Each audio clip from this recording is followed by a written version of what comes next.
Hello guys, welcome back with a new video. In this video, I will help you how to unblock your blocked video from Facebook page. So let's start without wasting any time. So first of all, open your Facebook app,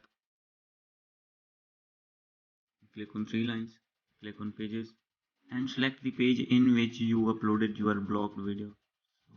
So I have uploaded in this page, so I am clicking on it. After this, click on notifications.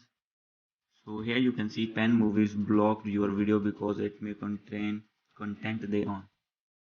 So click on this notification and click on see details, click on continue, click on continue, click on it and submit dispute, click on it and click continue, open form and after this click on original content, so click on it and scroll down and here you write this is my original content.